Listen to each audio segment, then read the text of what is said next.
Hey folks, Evil DM here. Welcome to another episode of Idols and Efreetis, the Advanced Dungeons and Dragons 1E show on my YouTube channel, The Evil DM. If you are new here, awesome. Check out the old videos. Check out the videos of the superhero games I'm playing. Check out a whole bunch of stuff I have here on this channel. Today, we're going to continue along on our talk of 1E. In particular, today we're going to cover a little bit of a rules thing here called falling damage.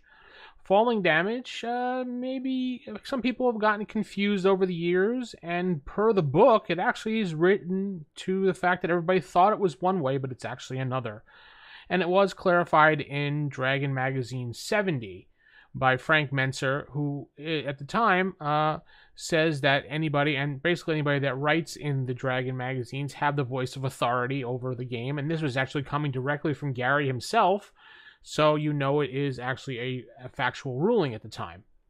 So if we flip to page 105 of our Player's Hand Guide, this book right here, we can see, let me just get to the book for you.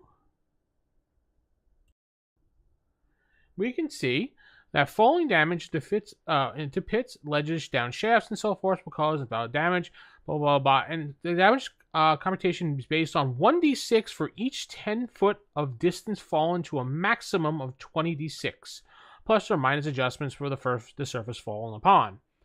This gives it a realistic determination for break, sprains, and allocations. Now, everybody thought when you did do this that it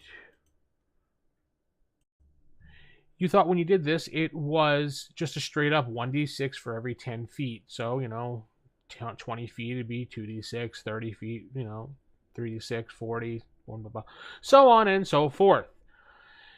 But in actuality, per Dragon Magazine number 70, starting on page 13, per Frank Mentzer, who's speaking on behalf of Gary Gygax, which we that up for you, the correct damage incurred by falling is 1d6 for the first 10, 2d6 for the second 10, for a total of 3d6 on a 20-foot fall, and 3d6 for the third, and so on and so forth, so it's cumulative. So basically, for every 10 feet, you're adding another d6 on top of the d6.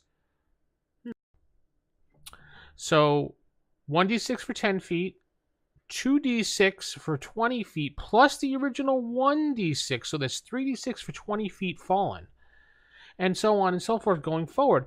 Now, the reason they said that this one line was left out of when they were writing it in editing phase because they thought it was a redundant thing to say 10 feet for 10 feet again.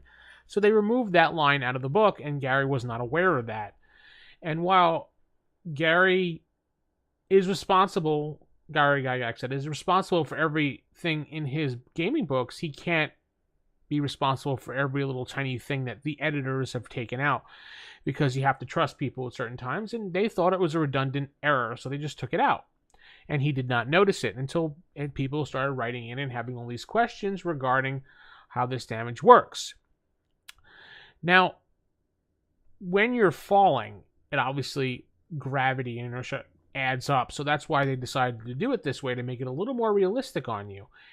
And I would say that if it gets to be an enormous amount of damage, and it does cap at 20d6 regardless of where it's listed on the book or it's listed in the Dragon Magazine number 70, I would definitely give a death saving throw or save or die type situation, because, well, if you're taking that much damage, you're probably going to die. If you're falling from a lot, if you're falling 20d6 worth of damage, you know how that's what, 1d, 2d, 3, but all added up, you are not going to survive that. And even if there is a slight chance that you are going to survive that far, you're going to be dead.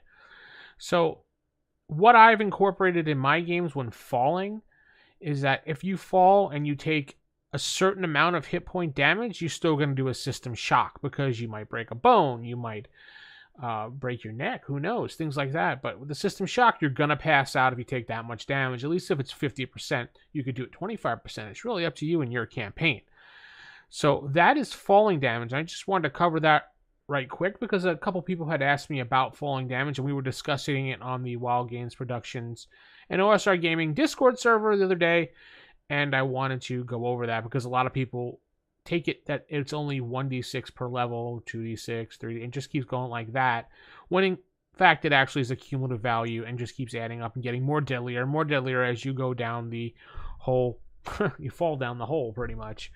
So hopefully that's cleared that up for you. You can download, you can check in the book on page 105 and then compare it to Dragon Magazine number 70 if you have it. Otherwise, you can definitely search it on archive.org. They should have them. And if not, you will find it by just Googling it. So hopefully you've learned something today. If not, let me know. Let me know what you've done in your campaigns as far as falling damage. Have you given anything else? And of course, I just want to say the 1d6 falling damage was based on Gary's World, Earth. I don't know how it's exactly pronounced. Earth, as some people would say. And that's supposed to mimic the real world aspect of Earth. Now, of course, it could be in another world. It could be a 1d4. It could be a 1d8, depending on how the gravity is in your world. It's something that you'll have to figure out as a DM. Just go with what the book says and the magazine, or design it to be a little more easier. Maybe your world has less gravity pull than the Earth, or maybe it has more. It has 1d8. Maybe it has 1d10. Maybe it only has 1d2 for every 10 feet fallen. It's really up to you because it's your campaign world, your rules, and you run it the way you want to make your game fun for you and your players.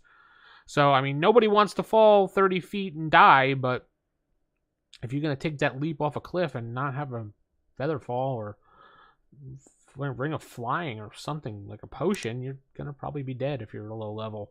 Even if you're high level, you're probably going to die anyway because that system shock might even kill you. Who knows? Keep it original, keep it old school, and good night, everybody.